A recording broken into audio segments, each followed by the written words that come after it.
Om Swastiastu, Assalamualaikum warahmatullahi wabarakatuh. Salam nama budaya, salam kebajikan, dan salam sejahtera bagi kita semua.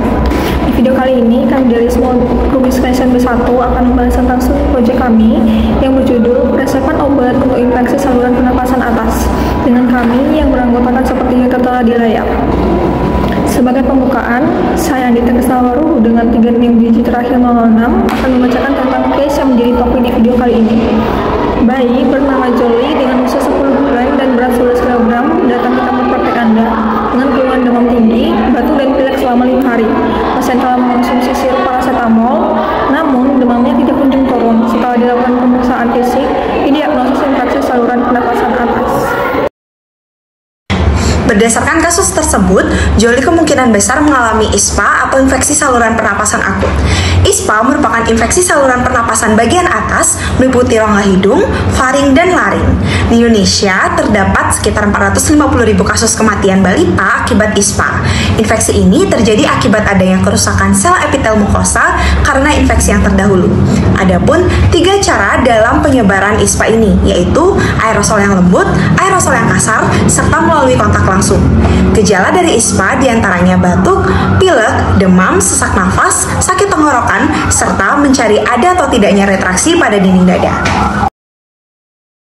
Berdasarkan kasus yang dialami oleh baby Jolie, ia mengalami infeksi saluran pernapasan atas atau ISPA yang terjadi karena adanya iritasi dan pembengkakan pada saluran pernapasan atas yang meliputi hidung, sinus, faring, dan laring.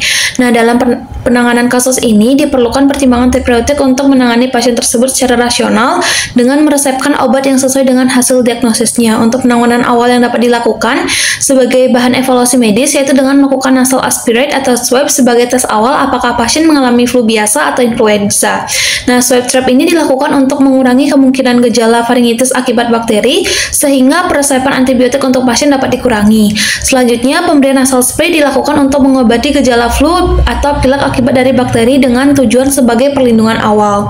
Nah, berdasarkan kasus juga disampaikan bahwa baby Jolie mengalami demam, maka pemberian obat paracetamol berperan sebagai penurunan demam dan nyeri dari pasien. Nah, paracetamol ini dipilih karena banyak tersedia di apotek ataupun di toko obat dengan berperan sebagai analgesik, antipiretik, dan juga antiinflamasi. Nah, paracetamol memiliki efek samping yang ringan pada penderita gastrointestinal, ginjal, dan juga kerusakan pembuluh darah. Pemberian paracetamol pada pasien tersebut mengacu pada keberhasilan terapi yang diinginkan berdasarkan kondisi medis dari pasien. Resepan yang diberikan berupa sediaan sirup dengan pertimbangan umur dari pasien yang tidak memungkinkan jika diberikan obat dengan sediaan tablet ataupun kapsul. Baik, memasuki proses farmakokinetika dari paracetamol, di mana paracetamol atau dikenal sebagai acetaminophen itu memiliki atau mengalami proses farmakokinetika yang terdiri absorpsi, distribusi, metabolisme, dan juga ekskresi, di mana paracetamol sebagian besar terabsorpsi di usus halus dan sebagian kecil terabsorpsi di lambung. Kemudian, obat ini akan didistribusikan ke sebagian besar jaringan kecuali ke jaringan lemak dengan volume distribusi sekitar 1 liter per kilogram dan sekitar 10-25% dari paracetamol itu terikat pada protein plasma. Lanjut ke proses metabolisme, di mana paracetamol itu sendiri di metabolisme sebagian besar di hati dan diubah menjadi konjugat sulfat dan juga glukuronida. Selain itu, sebagian kecil dari paracetamol juga dimetabolisme oleh CYP2E1 menjadi metabolit terhidroksilasi minor N-asetil P-benzoquinine atau NAPQI. Terakhir, proses ekstraksi dari paracetamol itu berlangsung di ginjal dengan produk akhir berupa urin. Lanjut ke farmakokinetika terkait dengan nasal spray, di mana secara umum berdasarkan hasil studi literatur yang telah saya lakukan terkait dengan proses farmakokinetika dari nasal spray belum terjelaskan secara de facto atau secara rinci, di mana nasal spray itu sendiri dia tersusun dari air garam atau air salin, air garam steril yang secara fisiologis itu memang berperan sebagai elektrolit tubuh. Nah, air salin itu sendiri terabsorpsi di bagian mukosa hidung dan akan memberikan sejumlah efek terapeutik yang sekiranya diperlukan untuk mengatasi terutama pada kasus ini yaitu runny nose, di mana nasal spray itu sendiri tidak mengandung bahan aktif farmakologis dan hanya mengandung kandungan air salin atau air garam, sehingga hal ini juga melatar belakangi kenapa proses farmakokinetika dari obat ini belum dijelaskan secara rinci. Baik, sekarang saya akan menjelaskan mengenai farmakodinamika dari paracetamol dan nasal spray.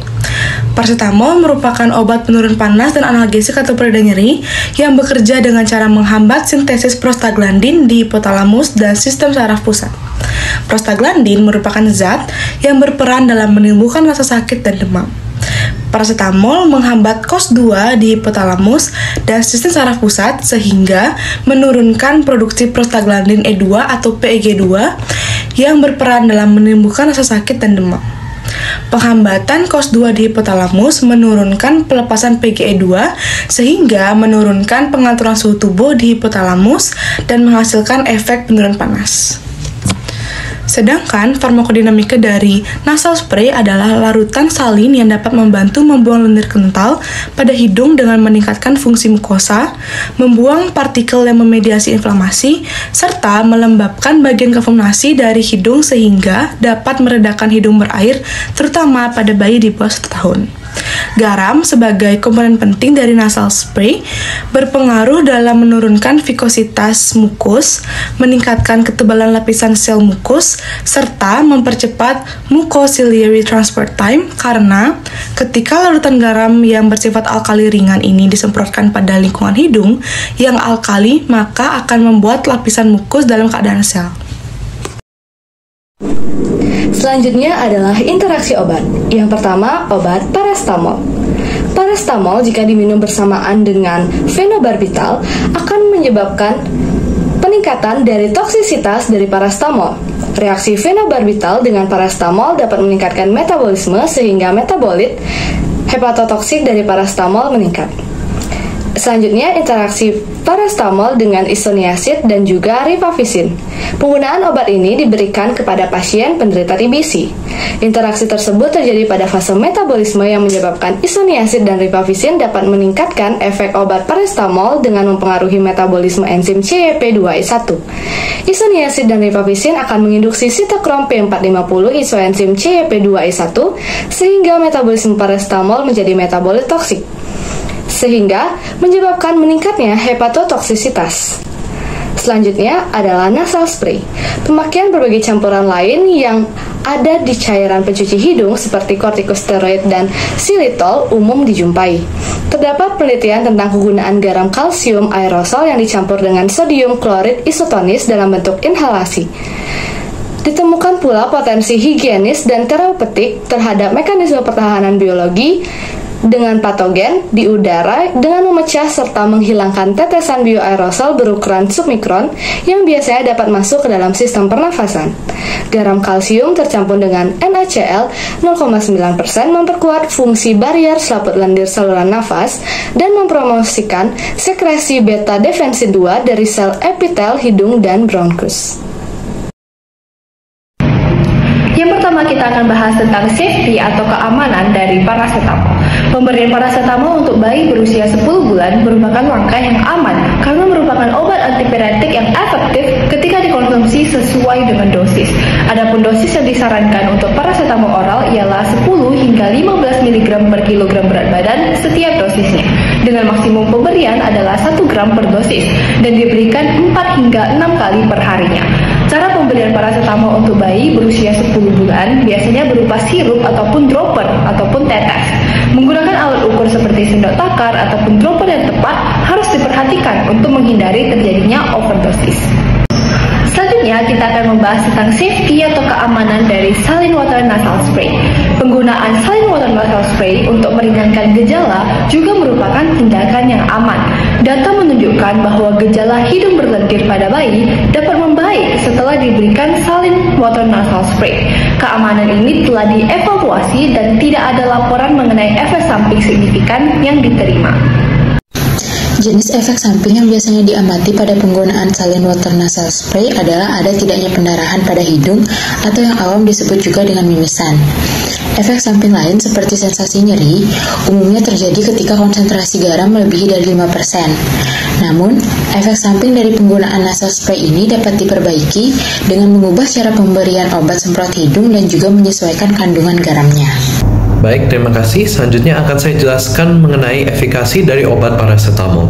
Karena tujuan terapeutik kita adalah untuk mengurangi rasa sakit atau nyeri pada bayi, kita dapat memberikan obat paracetamol dan mengurangi rasa sakit atau nyeri tersebut. Obat paracetamol sendiri juga memiliki efikasi yang sangat baik dalam menangani kasus patent ductus arteriosus yang merupakan gangguan jantung pada bayi. Efek paracetamol sendiri itu lebih baik digunakan dibandingkan dengan menggunakan opioid ataupun NSAID karena ini merupakan obat lini pertama. Opioid sendiri memiliki kemampuan dalam mengurangi rasa sakit yang lebih, akan tetapi itu dapat menurunkan tingkat IQ pada bayi dan juga dapat menimbulkan ketergantungan yang dapat memiliki efek yang buruk terhadap bayi. Sekian yang dapat saya jelaskan mengenai efikasi dari paracetamol. Baik, selanjutnya akan saya jelaskan mengenai efikasi dari nasal spray. Salah satu terapeutik objektif kita adalah untuk mengurangi gejala hidung yang tersumbat ataupun ketidaknyamanan dalam bernafas pada bayi. Penggunaan nasal spray sendiri dapat digunakan untuk memastikan jalur pernafasan bersih dan tidak terobstruksi pada neonatus. Akan tetapi nasal spray ini tidak dapat digunakan dalam menangani infeksi secara langsung. Dibutuhkan komposisi ataupun kandungan lainnya dalam menangani infeksi tersebut. Selain itu, kandungan seawater dalam nasal spray jauh lebih efektif dibandingkan dengan air murni dalam mengurangi gejala hidung yang tersumbat pada populasi pasien yang umum. Sekian yang dapat saya jelaskan mengenai efikasi dari nasal spray. Paracetamol secara umum dapat digunakan pada segala populasi atau umur. Obat analgesik lainnya seperti golongan NSAID ataupun opioid diberikan pada saat kondisi emergensi ataupun rasa nyeri yang berlebihan. Dalam menangani kondisi demam ataupun flu, obat paracetamol dianjurkan untuk diberikan kepada populasi neonatus. Terkait suitabilitas paracetamol dapat didapatkan pada populasi pediatri di bawah umur 3 tahun. Obat paracetamol suppositoria atau obat yang diadministrasi lewat rektal memiliki efek positif yang lebih baik dibandingkan dengan bentuk penyediaan lainnya. Selain itu, efek hepatotoksitas bisa ditangani dengan mengurangi dosis paracetamol, terutama pada bayi yang beratnya kurang dari 5 kg. Dengan tujuan terapeutik untuk mengatasi kesulitan bernafas dan ketidaknyamanan, nasal spray cukup efektif dan aman. Didapatkan bahwa keseimbangan ion dalam kandungan sel water memiliki kesamaan dengan keseimbangan ion dalam plasma tubuh kandungan plasma sehingga keseimbangan ion dalam tubuh tidak terganggu. Didapatkan bahwa keseimbangan ion dalam kandungan sel water memiliki keamanan dengan keseimbangan ion dalam plasma tubuh kandungan plasma sehingga keseimbangan ion dalam tubuh tidak terganggu. Meskipun demikian, jumlah kasus kematian yang dilaporkan akibat penggunaan obat semprot hidung terhadap neonatus sampai tidak ada. Baik, adapun kos dari paracetamol itu tergolong cukup murah dengan kisaran harga Rp19.000 hingga Rp22.000. Selanjutnya, mengenai dosis paracetamol ukuran 60 ml dengan kandungan 120 mg per mili pada bayi 10 bulan tidak boleh melebihi pemberian sebanyak 4 kali dalam 24 jam. Di sini kami juga melakukan penyesuaian dosis pada anak menggunakan metode Calk Rule dengan rumus yaitu adult atau dosis pada orang dewasa dikalikan weight dibagi dengan 50, yaitu didapati 500 dikali 24,25 yang merupakan berat badan anak yang sudah kami konversi dalam bentuk pound selalu dibagi 50, sehingga hasil yang didapatkan adalah 80,8 mg lalu dikonversi kembali pada konsentrasi 120 per 5 mili sama dengan 80 mg per mili dan didapatkan dosis anak sebesar 37 mili untuk paracetamol. Selanjutnya, pada kos nasal spray tergolong cukup mahal yaitu berkisar 110 hingga Rp250.000.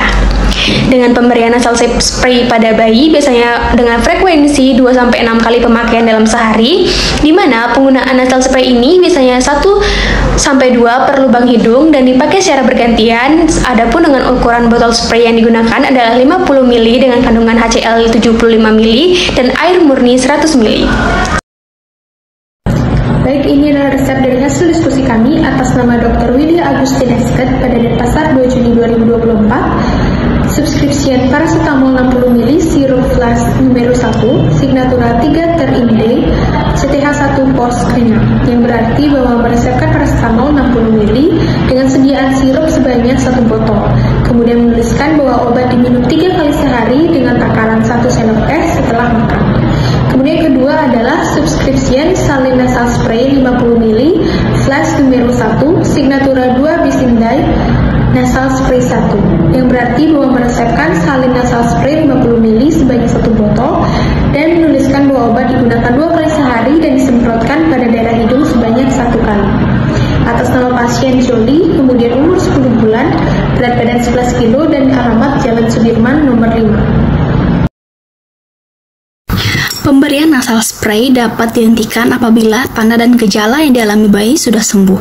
Acuan yang digunakan adalah peninjauan keberhasilan dari tujuan pengobatan, yang diantaranya adalah yang pertama, sebelum melakukan tindakan lebih lanjut, dokter harus mengetahui terlebih dahulu jenis ISPA atau infeksi saluran pernapasan atas apakah yang diderita oleh bayi.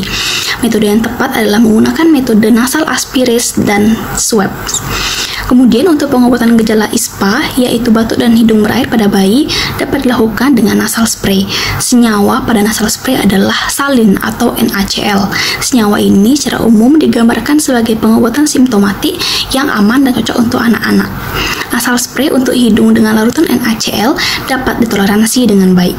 Namun, penilaian keamanan penggunaan perlu dikaji kembali secara kualitatif. Komunikasi, informasi, dan edukasi pasien yang efektif sangat penting untuk mencegah kesalahan pengobatan yang dapat berakibat fatal. Komunikasi proaktif dan komprehensif memungkinkan pertukaran informasi yang penting antara profesional kesehatan dan pasien, serta antara disiplin medis yang berbeda, sehingga dapat merumuskan intervensi yang tepat dan aman. Memastikan pasien memahami penggunaan obat yang diresepkan juga sangat penting. Pada kasus ini, Baby Jolie, seorang bayi berusia 10 bulan dengan demam tinggi, batuk, dan pilek, didiagnosis menderita infeksi saluran pernapasan atas atau ISPA. Paracetamol diberikan sebagai penurun demam dan nyeri.